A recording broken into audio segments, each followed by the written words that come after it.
This was a human tragedy. This didn't have to happen. Our economy, and it hurts the economy terrible. Going to Washington now and wanting to be bailed out of Chrysler after they raped Mervyn's, in my opinion, is not right. Picture it, the 1990s. Mervyn's was a retail titan, a beloved West Coast institution. For millions of families, it was the non-negotiable destination for back-to-school shopping, holiday gifts, and just about everything else. With a fiercely loyal customer base and billions in sales, it seemed like an unstoppable force in the American mall. But just a decade later, it was all gone. In 2008, Mervyn's filed for bankruptcy, shuttering every single store and practically vanishing from the retail landscape overnight. Around 18,000 people lost their jobs. How could a giant with such deep roots and a dedicated following just disappear? The answer isn't as simple as blaming changing tastes or the rise of online shopping. It's a story of a brilliant idea, a fatal betrayal, and a series of strategic blunders that turned a retail icon into a ghost. This is the story of the rise and fall of Mervyn's. Our story starts in 1949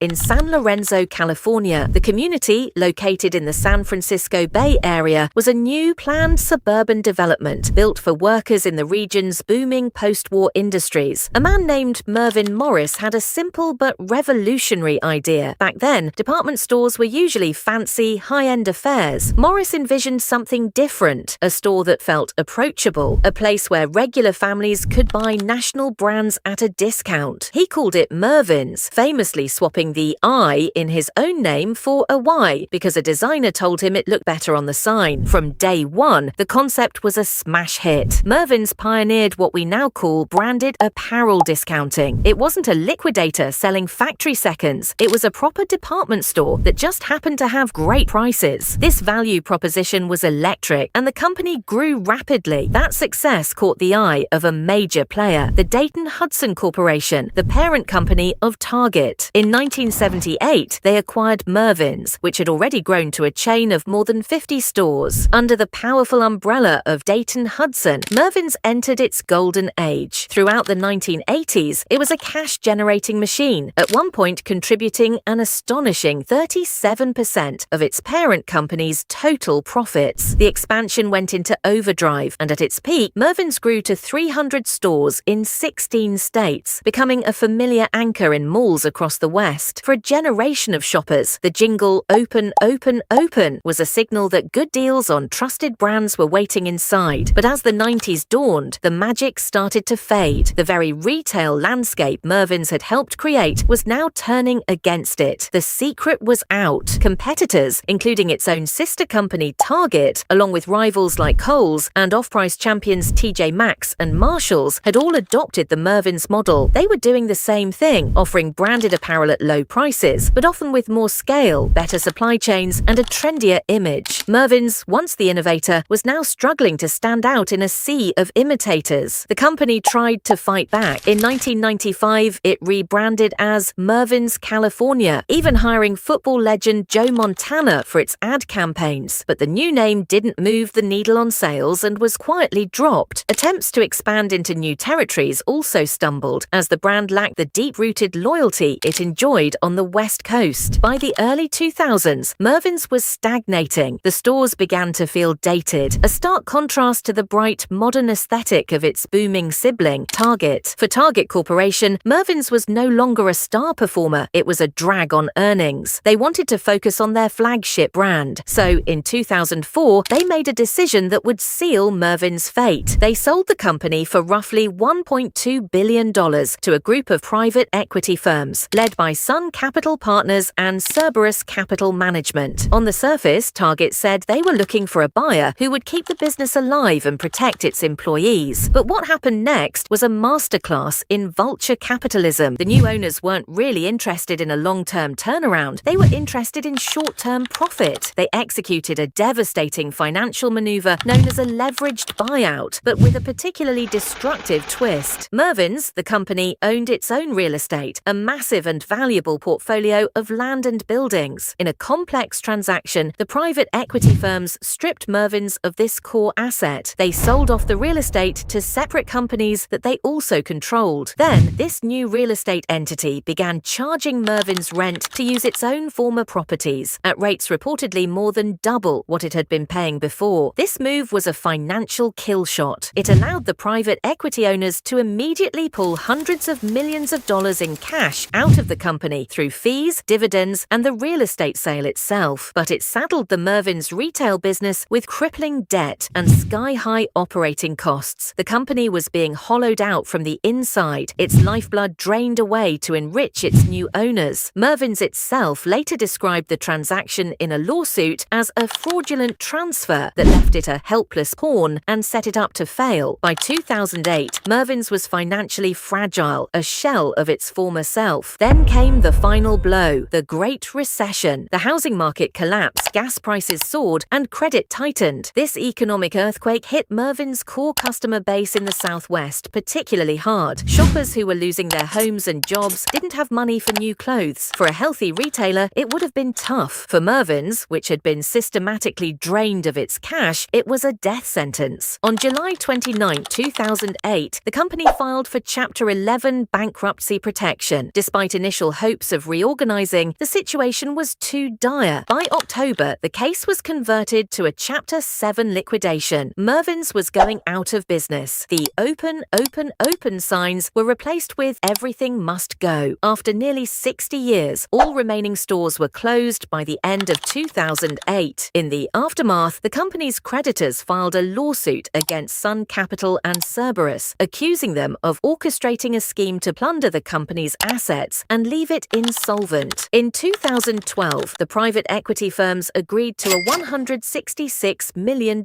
settlement. While they admitted no wrongdoing, the payment was a stark acknowledgement of the role the buyout played in the retailer's demise. For the thousands of employees left without jobs and the communities that lost a retail anchor, it was a bitter form of justice. For years, the Mervyn's name lived on only in nostalgic blog posts and faded photographs of abandoned storefronts. The founder's family bought back the intellectual property rights in 2009, but plans to revive the brand never quite got off the ground. Then, in a surprising twist, the Mervyn's brand re-emerged as an online-only store, specializing in selling close-out merchandise from other retailers. It's a ghost of the original, but its existence speaks to the brand's enduring power in public memory. The fall of Mervyn's is a classic retail tragedy. It was squeezed by nimbler competitors, it failed to evolve, and it was hit by a devastating recession. But more than anything, it's a cautionary tale about what happens when a company is treated not as a living business, but as a collection of assets to be stripped for parts. Mervyn's wasn't just a victim of the market, it was fatally wounded by its own owners. It serves as a poignant reminder that behind the logos and balance sheets are people and communities, and their stories deserve to be remembered long after the doors have closed for the final time. If you found this story fascinating, check out our channel for our deep dive into the collapse of another retail giant, Sears. And for more stories about the companies we once knew and the economic forces that shape our world, make sure to subscribe. Thanks for watching.